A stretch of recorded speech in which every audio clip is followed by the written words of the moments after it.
হরিশ্চন্দ্র রাম মূর্তি, রাম বিগ্রহ প্রতিষ্ঠাতাকারী তিনি প্রতিষ্ঠিত করেছিলেন শ্রী শ্রী রাধা গোবিন্দ কালী মন্দিরের প্রতিষ্ঠাতা এবং রাম মূর্তি বা রাম বিগ্রহের প্রতিষ্ঠাতা তার তার আসল নাম হচ্ছে শ্রী হরিদাস চন্দ্র তরণী দাস। আর তার নাম হচ্ছে শ্রী হরিদাস চন্দ্র তরণী দাস। তাকে গ্রেপ্তার করা হয়েছে। সুপ্রিয় দর্শক, যারা দেখছেন তারা আমাকে কমেন্ট করে জানাবেন যে আমার বক্তব্য আপনারা স্পষ্ট শুনতে পাচ্ছেন কিনা, আমাকে দেখা যাচ্ছে কিনা। শিরোনামটা আপনারা দেখেছেন যে রাম মূর্তির প্রতিষ্ঠাতা হরিদাস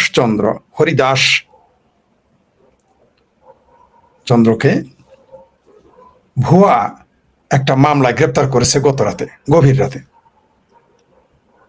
একেবারেই ভুয়া একটা মামলা। শ্রী শ্রী রাধা গোবিন্দ ও কালী মন্দিরের প্রতিষ্ঠাতা শ্রী হরিদাস চন্দ্র তরণী দাসকে গ্রেপ্তার করেছে বাংলাদেশ সরকারের আইন শৃঙ্খলা বাহিনী।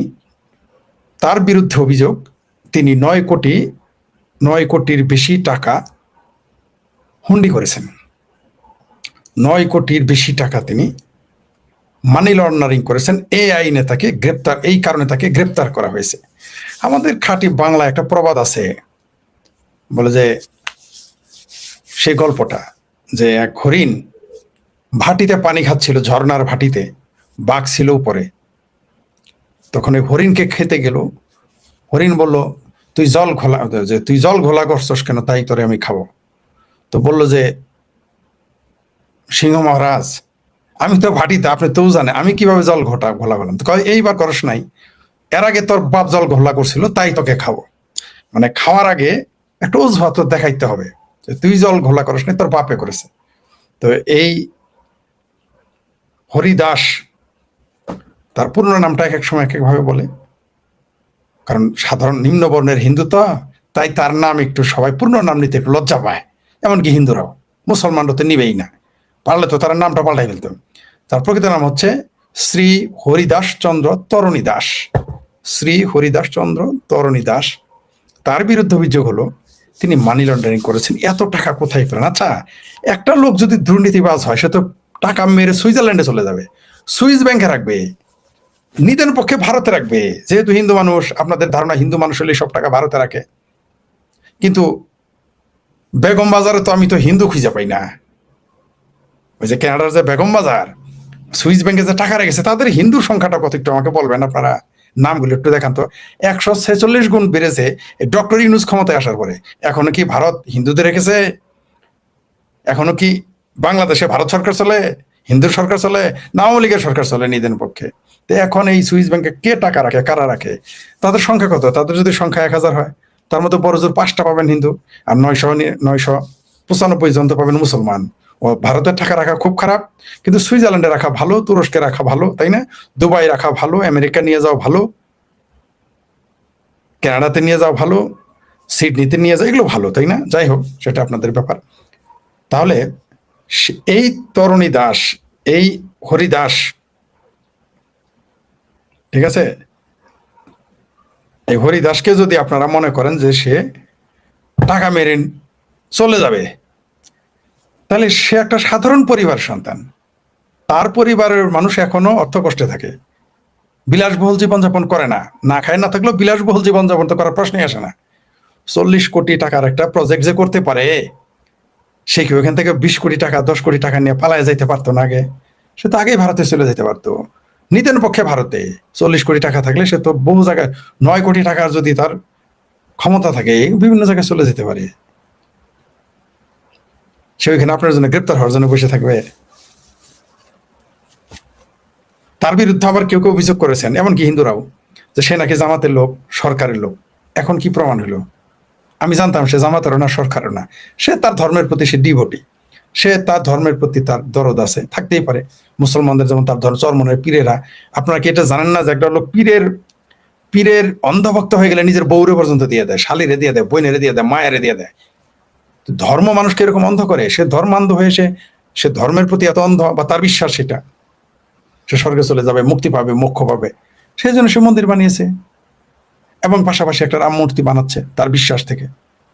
এখন অভিযোগ হলো বিদেশ থেকে তার জন্য টাকা আসছে। বিদেশ থেকে টাকা আসলে সমস্যাটা কি?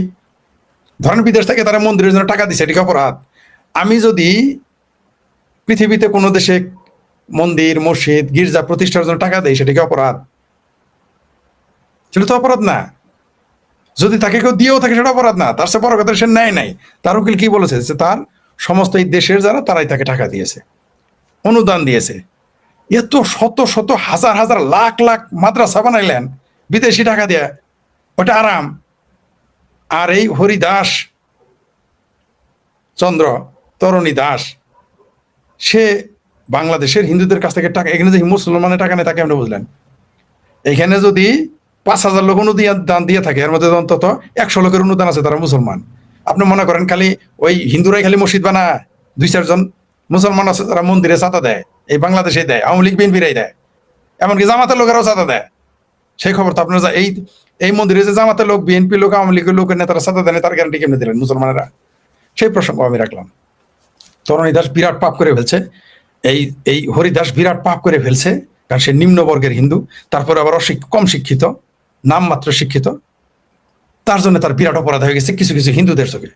আবার যারা নেতৃত্ব দেয় হিন্দুদের মধ্যে, তাদের তো বুকে আরো বড় জ্বালা, যে কই থেকে কোন হরিদাস পাল আসলো, আইসে সত্যি সত্যি এই হরিদাস পাল আইসে দেখে আসলেই পাল হয়ে যাইতেছে, ক্ষমতাধর হয়ে যাইতেছে।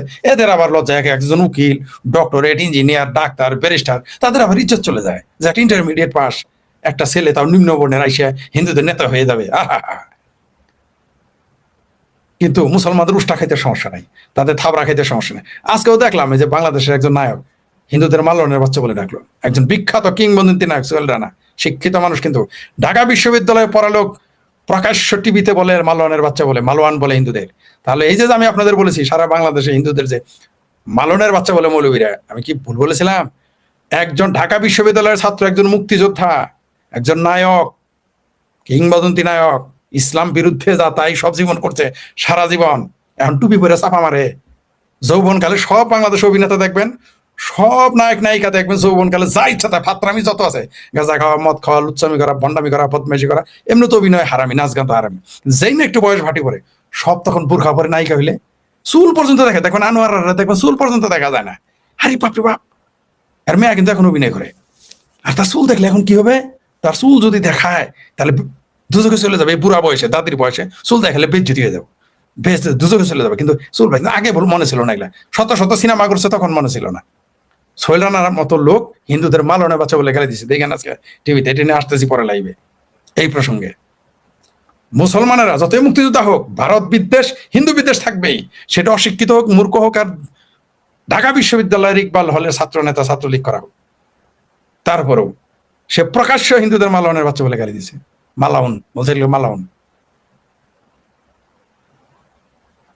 মুসলমানদের যদি কেউ জবানের বাচ্চা এইভাবে প্রকাশ্য গালি দেয়, দেশে থাকতে পারবে? এই বাংলাদেশে পারবে না। যাই হোক, সেটা অন্য প্রসঙ্গ। যে প্রসঙ্গে আসি,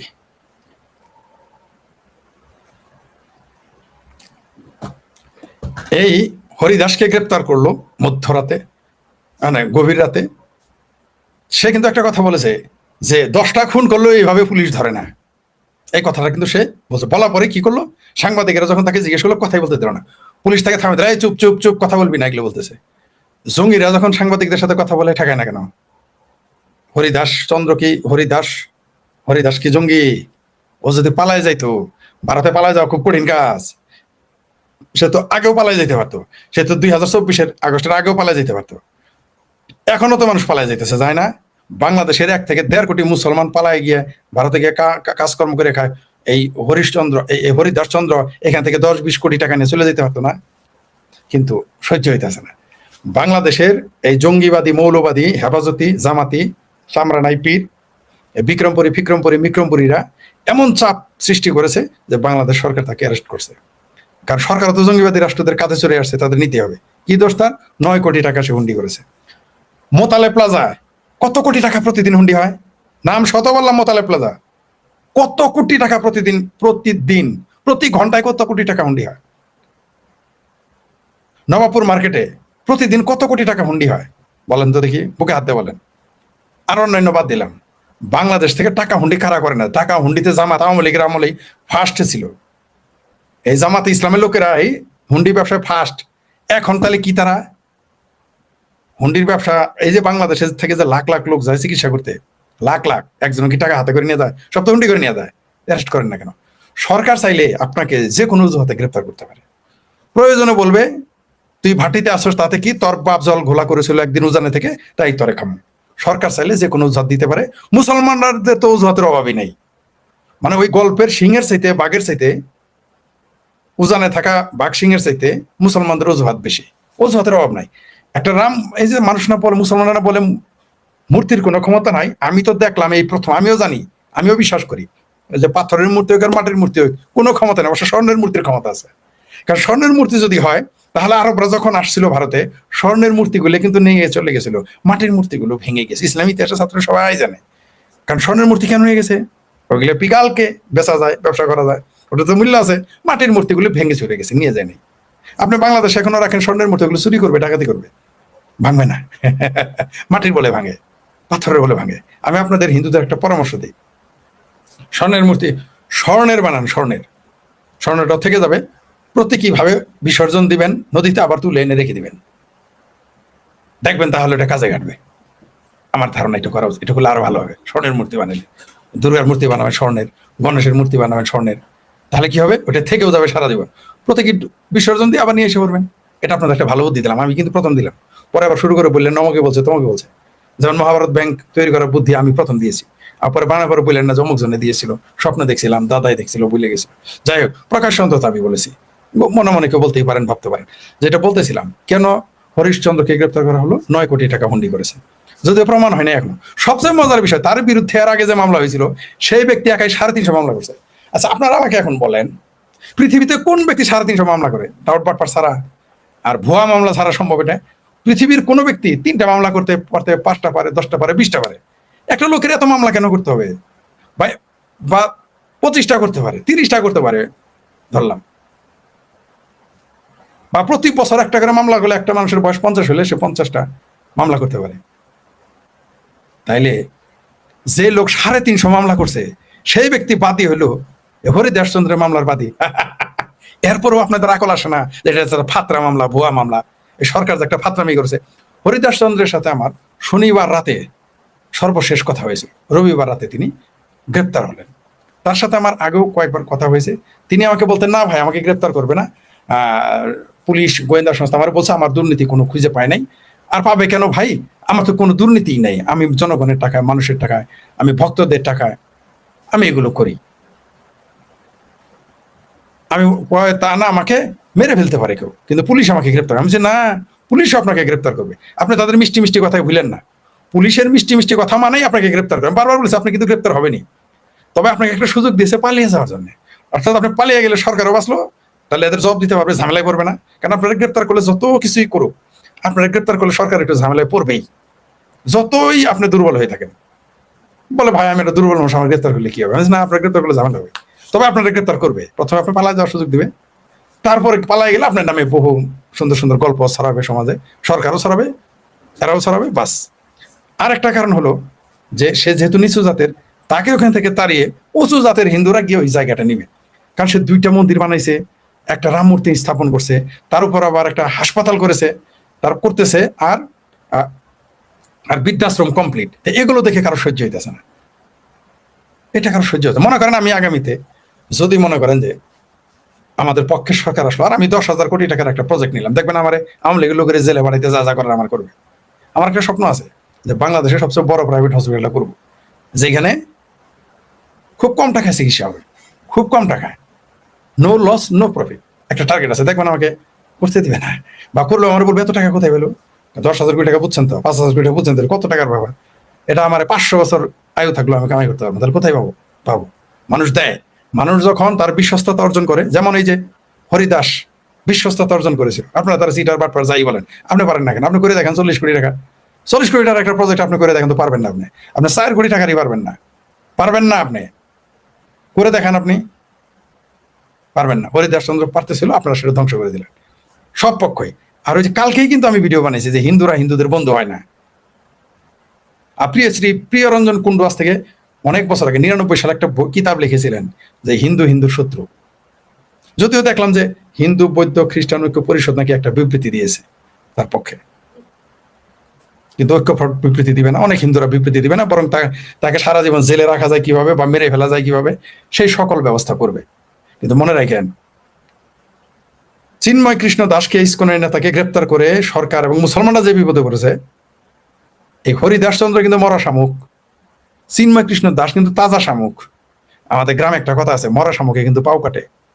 এই হরিদাস চন্দ্র কিন্তু, এই হরিদাস চন্দ্র তরণী দাস শিব মন্দির এবং কালী মন্দিরের যে প্রতিষ্ঠাতা, সে কিন্তু মরা শামুক, মরা শামুকে কিন্তু পাও কাটবে। লিখে রাখেন আপনি, এটা প্রভাব বহুদূর যাবে, বহুদূর যাবে। এই হরিদাস হতে পারে সে ক্ষুদ্র, এটা বহুদূর যাবে। কেমন যাবে? যেমন আপনারা যখন আওয়ামী লীগ সরকারের সময় রাশেদকে যখন পেটাইতো হারুনের হোটেলে নিয়ে, বিপি নুরের যখন ছাত্রলীগেরা নেরি কুত্তার মতো থাবড়াইতো উষ্টাইতো, আমি নিজের চোখে দেখেছি ওরা কিভাবে থাবড়ায় উষ্টায়। আমি গিয়ে ছাড়াইছি, বিপি নুরের কয়েকবার ছাড়াইছি, যুবলীগের ছাত্রলীগের মাঠ থেকে কয়েকবার ছাড়াইছি। মানে কেউ পাত্তাই দিত না 5 পয়সা। সে কিন্তু আজকে মন্ত্রী, মনে রাখেন, মনে রাখেন, বিপি নুর কিন্তু আজকে মন্ত্রী, এমপি এবং মন্ত্রী। এই তো হরিদাস চন্দ্র হয়তো এমপি মন্ত্রী হবে না, কারণ তার সে যোগ্যতা নেই, সে আসবেও না, সে আসবেও না। কিন্তু এই হরিদাস চন্দ্রকে গ্রেপ্তার করে সরকার কিন্তু মরা শামুকে পাও কাটলো। আবারও বলি, চিন্ময় কৃষ্ণ দাস ইসকনের নেতা ছিল জেতা শামুক, হরিদাস চন্দ্র মরা শামুক। মরা শামুকে পা কাটলে কিন্তু বহু কেটে যায়, খুরের চাইতে বেশি কাটে। এই সরকার কিন্তু বিপদে পড়বে, মুসলমানেরা বাংলাদেশের বিপদে পড়ে। এই জঙ্গি মুসলমানেরা, এই আবাদী মুসলমানেরা, পেয়ারা পাকিস্তানের মুসলমানেরা একটা মূর্তি দেখে ভয় পেয়ে গেছে। মূর্তি নাকি কোনো ক্ষমতা নাই, কিন্তু আমরা তো দেখলাম অনেক ক্ষমতা। একটা মূর্তির যে কত ক্ষমতা, এই হরিদাস চন্দ্রের মূর্তি নির্মাণ দেখে আমরা বুঝলাম। সাম্প্রা নাই ফির বলে এই কারণে মূর্তি, রাম মূর্তি বানানো যাবে না, রাম মূর্তি বানাবে না, হিন্দুরা কি বানাবে তোমার বলে করবে। হিন্দুরা কি মূর্তি বানাবে মুসলমানদের মৌলবীদের জিজ্ঞেস করে করবে। তবে এই গ্রেপ্তার বহুদূর যাবে, এই ঘটনা বহুদূর যাবে। হয়তো একসময় মুক্তি পাইতেও পারে হরিশ্চন্দ্র, হয়তোবা মারা যেতে পারে, হয়তোবা জেল হয়ে কোনো সবকিছু করতে পারে। তো তার সাথে আমার যে কথাটা ছিল, আমার সাথে আলোচনা, তাকে বারবার বলতো আপনার গ্রেপ্তার হবে, মিষ্টি কথায় ভুলেন না। সে বলছে না ভাই আমার গ্রেপ্তার করবে না, মৌলবাদীরা আমাকে মেরে ফেলতে পারে। আমি বলছি না, আপনাকে মিষ্টি মিষ্টি কথা বলতেছে, পুলিশ আপনাকে গ্রেপ্তার করবেই।